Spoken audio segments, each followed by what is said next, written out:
Agolorum, Agoxalá. Peço uma licença aqui para umas histórias poder contar. Eu tenho Zumbi, Besouro, o chefe dos tupis. Sou Tupinambá, tenho Zerês, caboclo boiadeiro, mãos de cura, morubixabas cocares, zarabatanas, curares, flechas e altares. A velocidade da luz, o escuro da mata escura, o breu, o silêncio, a espera. Eu tenho Jesus, Maria e José, e todos os pajés em minha companhia. O menino Deus brinca e dorme nos meus sonhos. A poeta Maria Bethânia me contou. E a Umbanda, a Umbanda me ensinou.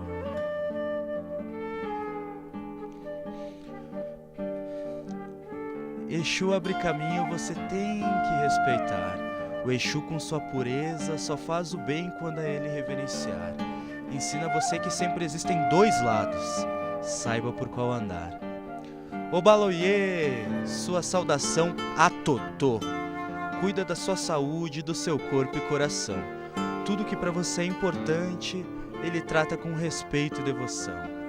No sincretismo é São Lázaro, ou então São Roque. Ogum, Ogunhê, sua saudação. Para os filhos desse orixá, não se falha um dia na batalha. Representado por São Jorge, forja o minério com maestria e combate os dragões do dia a dia. Oxumaré, representado pelo São Bartolomeu, a Roboboi, assim você tem que saudar. Com a saudação, esse santo cuida da riqueza e da fartura, para a família o leite não faltar, até porque sem ele não há como ficar. Yansan, mulher guerreira, é tempestade, é força, é vento, representante da força feminina. Seu sincretismo vai lá em Santa Bárbara, mas ela você pode saudar. Epaioiá, Xangô, grande, forte, de coração doce, a representação da justiça, aquela que nunca falha. Representado por São Jerônimo, quando dele precisar, vem assim a lhe saudar. Caô Cabcelê, Obá, representado pela Santa Católica Joana d'Arc, mas você pode saudar. Xireiaiá, Oba, Obá vem com os ventos aí, semeando as terras com uma brisa gostosa de sentir. Oxóssi, gosta de animais e vive em meio às matas, protegendo a natureza como deve ser. Nosso orixá da caça, da fartura e do alimento, representado por São Sebastião, pode chamá-lo em sua saudação. Oquearô, o meu pai Oxalá, nosso maior e mais forte orixá, representado por menino Jesus, ou na Bahia por Senhor do Bom Fim. Sua saudação é Epa Baba. Baba é pai, papai de todos nós. Para Oxalá, tudo você pode perguntar. Em sua sabedoria, Oxalá moldou tudo que há e tudo que há de se transformar.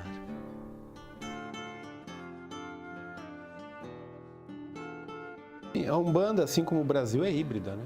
Não poderia ser diferente. Há muitas misturas. Por exemplo, o que é Saravá? Saravá é uma coisa ruim, é fazer mal. Então, quando ele me disse, não, Saravá não significa isso, Saravá é uma bênção, uma saudação. Tu pensa no orixá como se ele fosse, não fosse, ele é um deus, mas tu não idolatra ele como se fosse o Deus que está lá em cima. E tem aquele que fica lá em cima olhando por todos nós. Mas tem o orixá, é aquele que vai na tua frente, que briga por ti, que te defende daquela pedra que está lá na frente. Que deixem de ser ignorantes e não falem daquilo que não conhecem. Porque a Umbanda é uma religião assim maravilhosa, apaixonante, assim, mágica. Eu acho que todo mundo deveria conhecer, independente da religião que tem, para parar com o preconceito, porque isso é uma coisa muito triste. A Umbanda é vida, é tudo. A Umbanda é paz, a Umbanda é amor. A Umbanda, ela respeita tudo e a todos. Reginaldo Prandi, um sociólogo da USP, diz que alguma coisa mais ou menos como a Umbanda é o retrato do Brasil. Então, a preocupação surge, ou assim, o interesse, o desejo, diria, não é? Que é aquilo que realmente te motiva, com emoção. Ela surge quando eu venho a essa Caxias Branca pensando que era um Brasil negro. E quando eu vejo que, de repente, há uma conexão com a minha cultura que se dá de forma que não era consciente, né? Assim, quando eu vejo um batuque tocando em uma festa da uva e ela me conecta com o batuque no Uruguai. Então, porque todo o que é justamente em todas as nossas raízes culturais, o folclore atual, tudo isso vem é afro, não é? Uma das coisas mais incríveis que podem acontecer nos processos culturais é a mistura, é a fusão, né? Enfim, a hibridação, né? Eu acho que isso é que cria o novo, né? Enfim, rompe as fronteiras. Bom, a minha relação, ela se inicia através de um saudoso irmão meu, falecido Babalorixá Lauro de Oxum. O nosso vínculo inicial, até por uma questão familiar, éramos vinculados a uma instituição evangélica. Nós éramos da Testemunha de Jeová, minha mãe, meus irmãos e o Lauro. Eu fui alfabetizado praticamente na Bíblia. Eu sempre ouvi falar muito, mas não conhecia, não tinha acesso, porque a minha família é muito católica, né? E eu fui batizada na religião católica, mas eu sempre tive muito desejo de conhecer, de frequentar. Até que eu me mudei para cá, aí eu conheci a terreira onde eu sou médium hoje. E desde a primeira vez que eu pisei lá, eu me apaixonei. Eu conheci a religião praticamente quando eu tinha uns 12 anos, no terreiro da Mãe Helena, em Caxias do Sul. Eu não conhecia.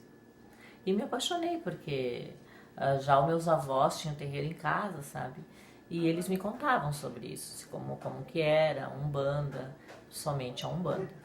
E o meu pai, eu perdi meu pai quando eu tinha 1 ano, né? Ele teve, o coração dele arrebentou e ele era médium, ele era de Umbanda também. Ele trabalhava com o cacique Tupinambá, por coincidência eu trabalho com a cabocla Jereminha, que é filha de Tupinambá, também na religião da Umbanda, né?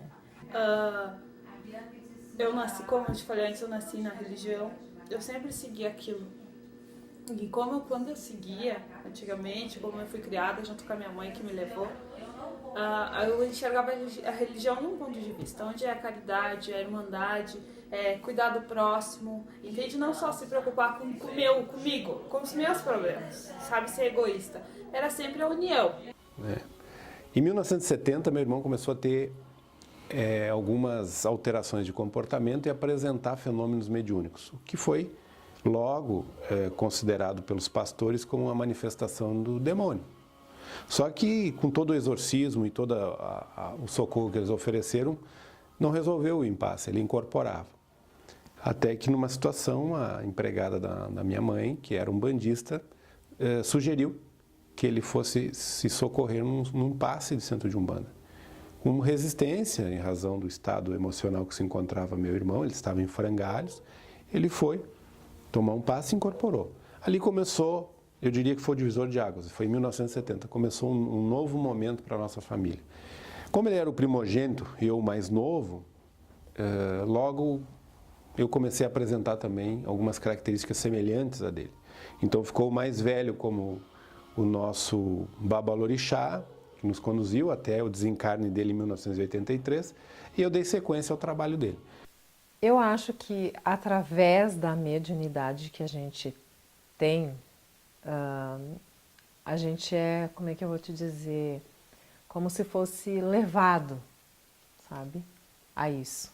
E foi passando o tempo, fui crescendo, fui entendendo e fui me aprimorando, fui sabendo. Até hoje em dia eu me acho bem leiga sobre a religião, mas isso pra mim, conhecimento, pra mim dentro da religião, claro que tu tem que saber tudo, uma coisa, outra coisa. Mas o mais importante pra mim dentro da religião é a tua fé. Se eu acendi a vela, que é um toquinho, que pra ti é errado, tipo, né? E tu acendeu aquela que é aquela vela maravilhosa, pra mim o que interessa é o que tá ali. O fundamento daquela vela é a minha esperança, a minha fé. Pra que serve aquela vela? A tua pode ser de ouro, a minha pode ser a mais pobre, mas não interessa qual que é a diferença das duas. Se a tua tem fé e a minha tem fé, as duas vão acender, vão te iluminar igual. E para mim a religião é de grande importância. Eu amo a religião. Eu trago no meu sangue por eu ser negra, não posso ouvir o toque do tambor, já me dá uma euforia, sabe? Eu creio assim que a Umbanda, a religião e carnaval para negro é quase a mesma coisa, sabe? Assim, é uma coisa que te puxa, sabe? A minha pessoa, né? E para mim isso tudo é maravilhoso. A Umbanda, ela é pura, é caridade, é amor, as pessoas se dedicam, as pessoas têm um envolvimento assim que mexe com tudo, desde uma criança, desde que tu passa a formação para a criança desde pequeno, o que é, eles se apaixonam pelo toque do tambor, tu vê uma criança, eles ficam eufóricos, eles batem palminha, eles se arrodeiam, eles querem imitar, sabe? Eu acho isso muito, muito forte, é maravilhoso. Normalmente, né, os umbandistas têm um dia, né, que é o dia, enfim, oficial da Umbanda, né, que é 15 de novembro, e referido a um início oficial da Umbanda. Mas, na verdade, a Umbanda é uma religião que é produto de vários processos de hibridação. A festa da uva, onde um dos prêmios que se dava para a torcida organizada era o quesito originalidade. E o que tinha aquela torcida? Tinha o padre fazendo casamento, ou seja, tudo aquilo que é normal, ou seja, que não é original, aquilo que é o próprio, o típico. Então, é onde entrava a originalidade. O interessante é que aquele que dava vida realmente à torcida era o batuque, né? E o batuque que era mestiço, porque eram negros, brancos, e o que dava vida e força era o batuque. E isso é o que era original. E não foi mencionado em nenhum momento, porque o que era considerado interessante daquela torcida era o mais do mesmo, né? Isso foi um dos motivos que a religião católica, com todo respeito, não me cativou. Porque eu acho que para você, até no astral, para chegar lá e para se tornar uma entidade de trabalho, você já passou por aqui, errou, enfim, foi humano, sabe? E teve uma chance de arrependimento, de cura, de poder fazer o certo e o correto. E sabemos que toda a religião, ela exerce um papel fundamental, não só religioso, mas também social e cultural. E a Umbanda não é diferente. Como somos uma família religiosa, eu criei todos meus filhos, eu sou mãe de 9 filhos, perdi 3, tenho 6, e esses filhos foram todos criados dentro da religião, cada um da forma que vê. Se um quiser, eu vou ser padre, eu vou estudar para ser padre, tudo bem, eu vou ser pastor evangélico, tudo bem, eu vou ser budista, não interessa, porque Deus é um só no meu ponto de vista, né? Independente da forma que tu vá, que tu corra, existem muitas moradas na casa de meu pai, para mim isso é fundamental. Então não importa se tu for um budista, tu for um pastor evangélico, um padre ou um sacerdote de Umbanda. O que importa é levar Deus e o amor, que é o fundamental de tudo, para todo mundo. É assim que eu vejo e é assim que eu penso. Até eu tenho uma história muito interessante de te contar que eu não contei antes. O meu filho estava doente e eu fui na UPA E consultei com o médico. E isso é pra mim, né? Que a gente tá falando. Sempre negros, sempre negros, sempre negros. E eu conversei com o médico que ele era espírita umbandista, porque pra mim espírito e umbanda é tudo ligado, tudo espírito. E eu entrei dentro daquele consultório, eu estava afastada da Umbanda. Eu entrei dentro daquele consultório, daí ele consultou todo o meu filho. Ele me olhou e disse assim, tu é de Umbanda, né? Eu apavorei, né? Eu disse, sim, eu sou. Ele, tá, então isso aqui vai ser fora da consulta, a nossa consulta já acabou, vou te dar outra consulta. Então, tá, tudo bem? Falei pra ele, tu é de Umbanda? Eu disse, sim. Ele disse assim, eu consigo ver.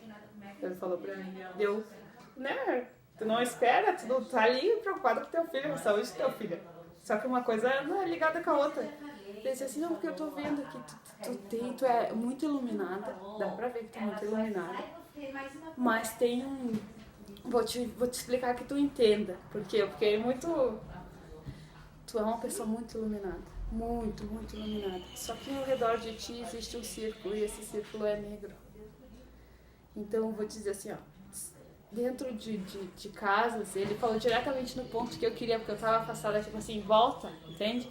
Dentro de casas, até mesmo do meu mundo, do que eu frequento, que é o espiritismo, existe aquele círculo que é o equilíbrio, do branco e do preto. Existe o círculo do lado bom e existe o círculo do lado ruim. E tu é uma minoria, ele falou pra mim, da parte do círculo bom, aquelas pessoas que são iluminadas, que buscam aquilo que querem.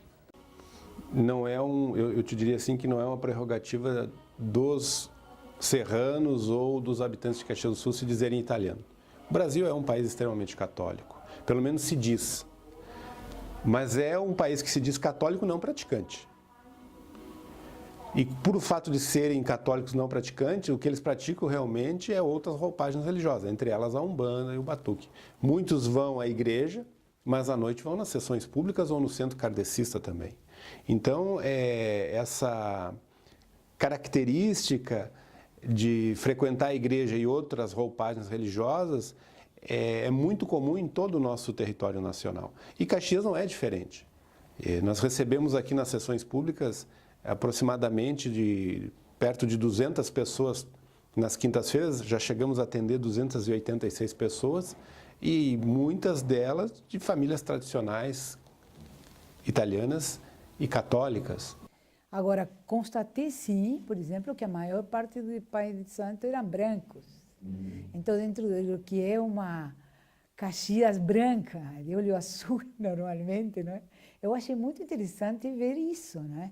E outra coisa que eu tinha na minha cabeça era, antes de começar a observar, era que quem ia para o terreiro deveria ser negro, pobre, né? E pessoa com baixa escolarização.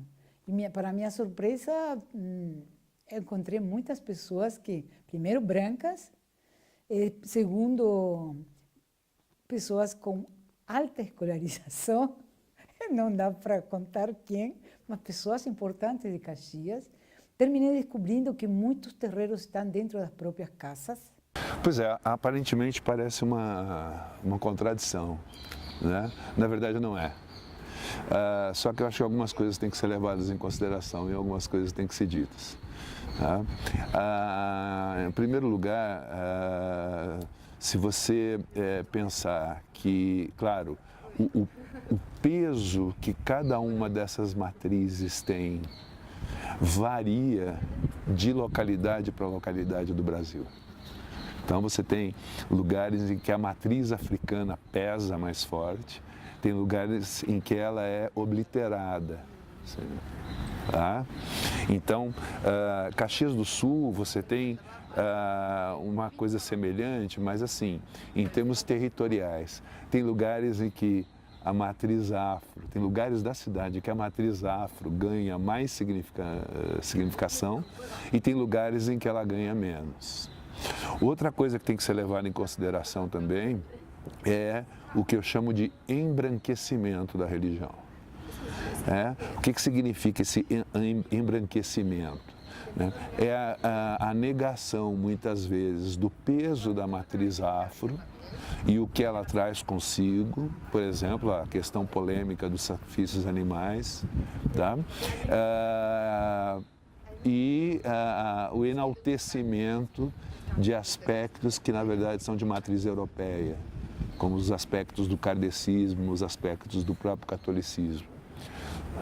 Então, nessa forma com que se manifesta a Umbanda em toda a região, não só Caxias do Sul, mas na chamada região de colonização italiana, que já não é mais uma região de colonização italiana, né? Acontece esse embranquecimento que torna mais palatável para a sociedade branca a prática da Umbanda, né?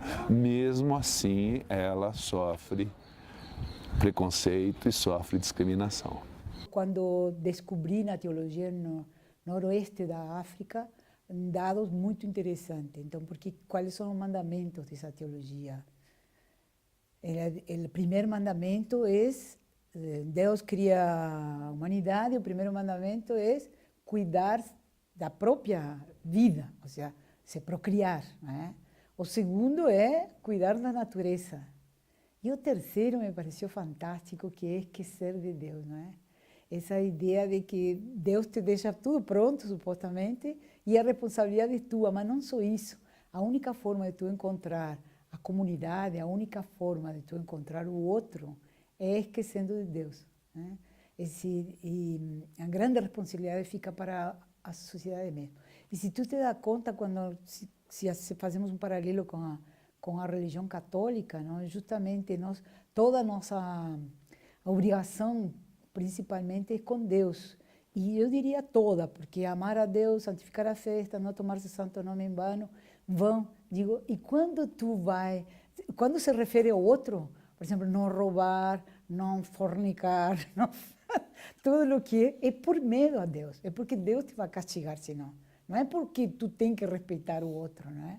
Então, há um abismo entre as duas propostas teológicas. E eu posso te dizer que na Serra Gaúcha o número de casas ultrapassa 600 casas. Né? Então você tem uma forte vertente, uma matriz afro, né, ligada aos orixás. Você tem uma matriz kardecista, ligada ao espiritismo kardecista. Você tem uma matriz de alguns cultos indígenas e você tem uma matriz católica, né? Então, você tomando essas 4 matrizes aí, né, a partir de um processo histórico longo, né, que vem, na verdade, desde o século XIX, vem desde antes da fundação oficial da Umbanda, né? Você tem aí nesse processo, enfim, misturas, sincretismos, né? E se você olhar, de alguma maneira, cada uma dessas matrizes diz respeito a grupos étnicos distintos, né, que compõem o chamado povo brasileiro. Porque se tu pegar qual é a religião que é pura, eu não creio que haja uma religião pura. Há elementos do paganismo em todas. E há elementos do cristianismo, do islamismo, do judaísmo em todas também. E a Umbanda não poderia ser diferente. Mas a Umbanda vem com uma proposta de ter um olhar para todas as comunidades, sobretudo as de periferia, e não ter uma escuta surda. Então, o trabalho da Umbanda é atender aquela população carente. Então, aí tu tem um exemplo bem claro. O que significa fazer um despacho na época da escravidão? Ele poderia estar oferecendo o quê? Para receber o quê em troca? Obviamente que era a sua liberdade, não é? E quando tu vê o senhor de escravos falando que estavam desejando o mal dele, era óbvio que sim, não é a figura do senhor de escravo, era o que ele realmente tinha interesse com os escravos, não é? Mantê-los como escravos. Bem difícil, muito difícil, porque a maioria não aceita uma mulher negra, sem graduação nenhuma, chegar à frente e falar, eu exijo que seja feito dessa forma. É difícil porque mulher geralmente não tem valor. Infelizmente falando, é uma luta muito grande, constante, né, pra gente ser conhecida, e creio que mundialmente, não é só aqui dentro de Caxias do Sul. Porque sempre tem um que vai te barrar lá na frente, né? Não, mas tu viu, ela é negra, ela é separada, e eles colocam vários itens. Ela é divorciada, ela tropeçou lá na frente. Então, a religião, ela vem, ultimamente, ela vem te dando mais um poder, de poder se pronunciar. De dar conta do preconceito é muito difícil, não é? É como a comunicação, a gente pode falar as mesmas palavras pelo que tu ouve, entende, do que eu falo, quem que vai estar ouvindo isto. Então, a comunicação, o machismo, há abismos. O outro tem que deixar se tocar e tem que passar pela pele o sofrimento, tanto do homem da mulher, não é? E nós brancos em relação aos negros, há um abismo mesmo. Então, que significa você se apaixonar, ou seja, se deixar tocar por o outro ao ponto de querer saber, querer conhecer, não é? Eu não conheço ninguém que vá numa sessão de Umbanda e saia de lá sem ter gostado ou sem ter tido um retorno, sabe? Porque as entidades estão ali, elas trabalham, elas dão passe, elas dão consulta, elas têm o poder da cura, do aconselhamento, sabe? É uma coisa muito mágica. Eu tenho a impressão assim que todo mundo que pisa um dia num terreiro pela primeira vez vai voltar. Se eu vejo alguma coisa de errado, eu olho, vejo que está errado, eu penso, eu centralizo, porque tudo é energia, eu penso assim, se ele estiver fazendo errado e está errado, e ele estiver fazendo errado com esse intuito de estar errado, ele está se prejudicando a ele mesmo, entende? E não a mim, porque eu tô aqui pra ti, eu tô aqui pra me dedicar pra ti. E se ele estiver fazendo errado pra mim, porque acontece, que daí tu faz errado pro fulano, pro ciclano, pro terceiro. Se ele estiver fazendo errado pra todos esses, entende? Ele tá errado pra ele. E tanto assim que na hora que começava o ritual, a mãe Eva dizia, benção meu pai e perdão, né, por todas as vezes que eu não consegui identificar que alguém precisava de mim. Isso é fantástico, né? Então está dentro daquela outra ideia de que, bom, estou deixando a natureza, estou deixando vocês, se viram. Mas se virar significa cuidem-se.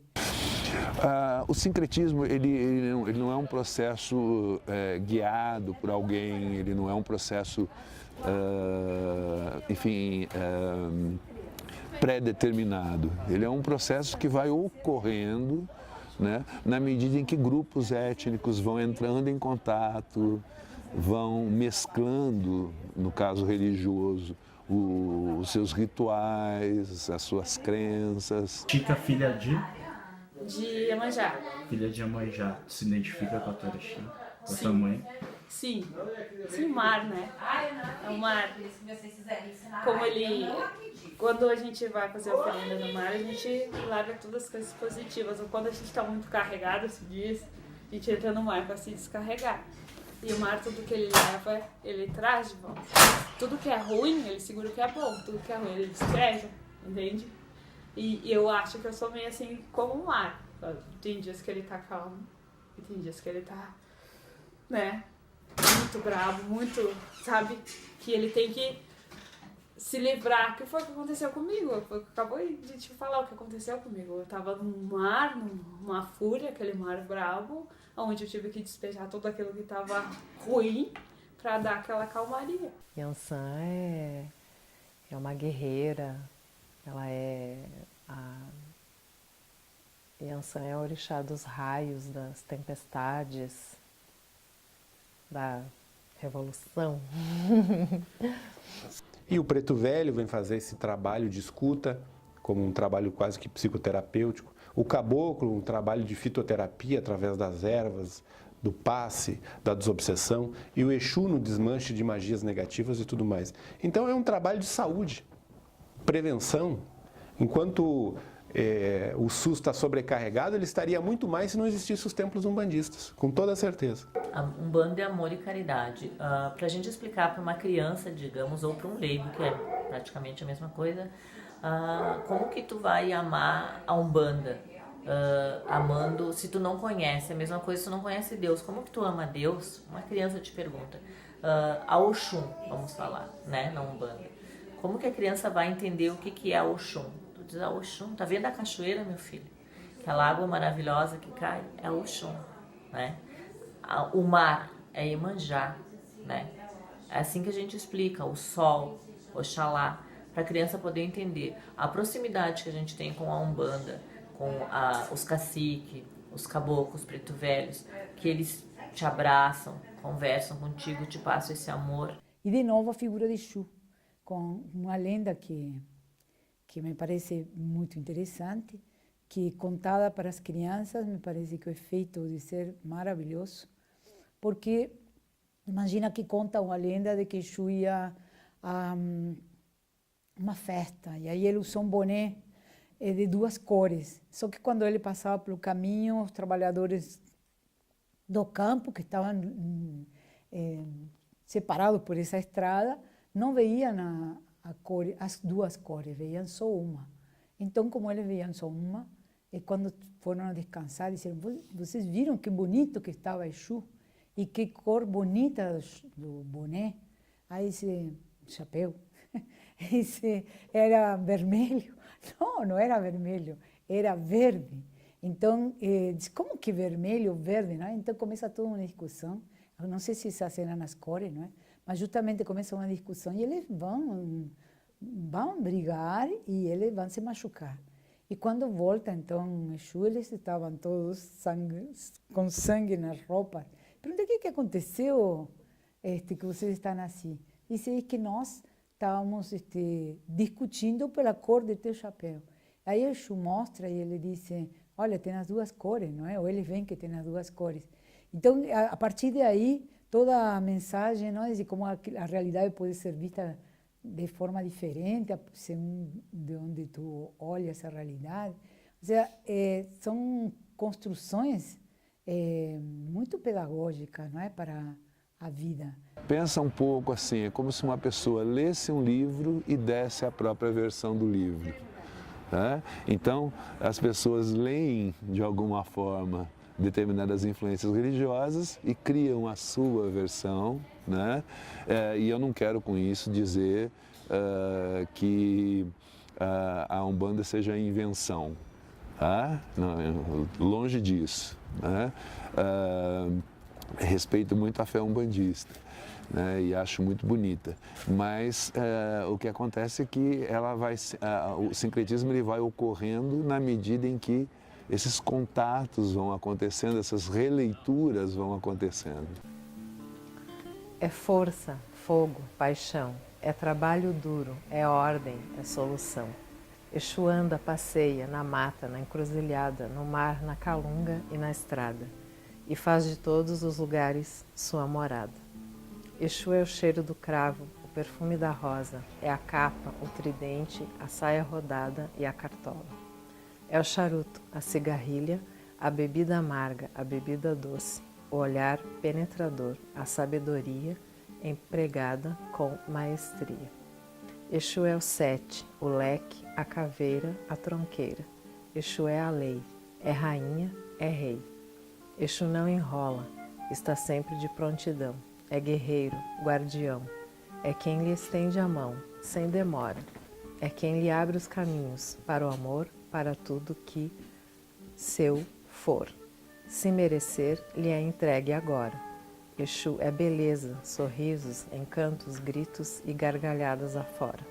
Exu é dança, a alegria, o canto, a magia, o mistério que nos contagia. Povo sagrado, amado, por vocês tenho gratidão, amor, muito respeito e devoção. Laroye Exu.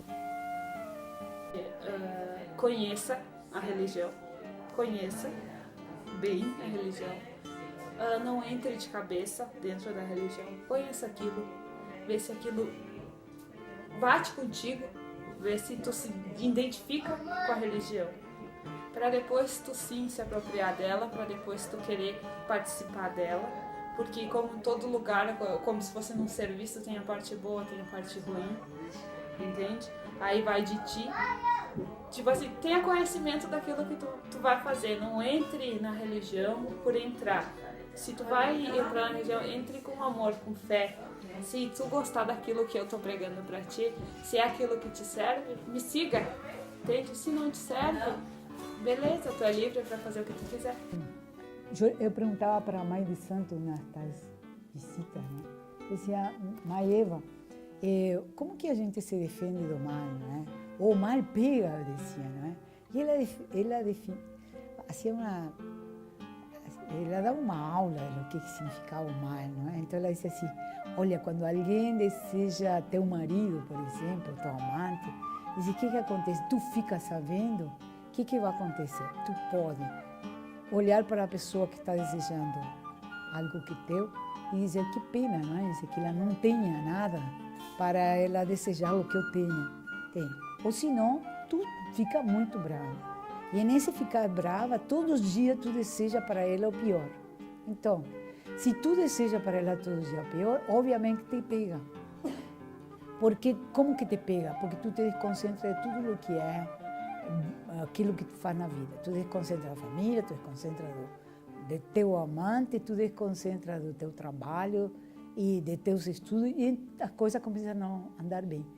Independente de qualquer raça, cor, sexo, de qualquer forma, rico, pobre, carente, não existe, na Umbanda nós somos todos iguais. Todos iguais. A nossa religião, o que a gente busca é lutar pela igualdade, pela liberdade.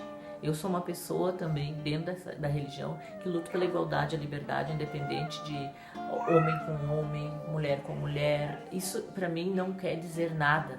A gente não pode olhar as pessoas rotulando as pessoas, porque a Maria tem o cabelo crespo, porque a Maria tá lisa, porque a Maria entende. Tu tem que ver o coração, tu tem que olhar no olho da pessoa e ver.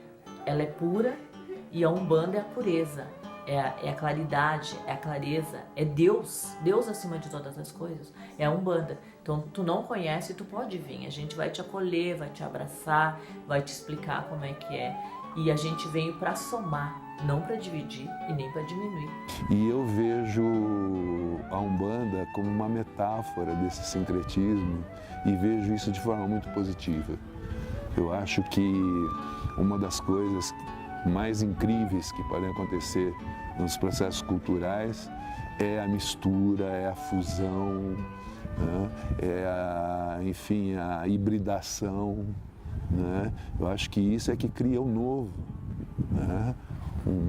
Enfim, rompe as fronteiras. Meu sentimento é de paixão. Dentro da Umbanda eu me encontrei. Enquanto ser humano, enquanto uma caminhada em busca do sagrado, eu me encontrei dentro da Umbanda, porque essa instituição, ela te oferece exatamente a possibilidade que, no meu entender, é a maior angústia humana, que é a questão da relação com Deus, da relação com o sagrado. Nós temos uma inquietude natural com isso. E a Umbanda me oferece subsídios para que eu consiga resolver esse impasse. Porque quem é que não tem medo da morte? Quem é que não tem dúvida sobre a existência ou não de uma divindade? A esmagadora maioria das pessoas. Agora, a Umbanda ela te oferece a condição de tu vivenciar uma experiência e não uma teoria.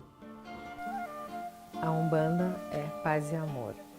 É muito mais. É energia que se sente, calor, vida, força que nos faz seguir em frente, que nos conforta sempre. É magia que deslumbra todos, até mesmo os ateus e os menos crentes. É fluido de amor, é perfume que alegra a alma da gente. A Umbanda é sábia, aceita todos os tipos, as formas de amor e de gente. Acolhe sem discriminação, sem preconceito, pois é desprovida desse tipo de defeito.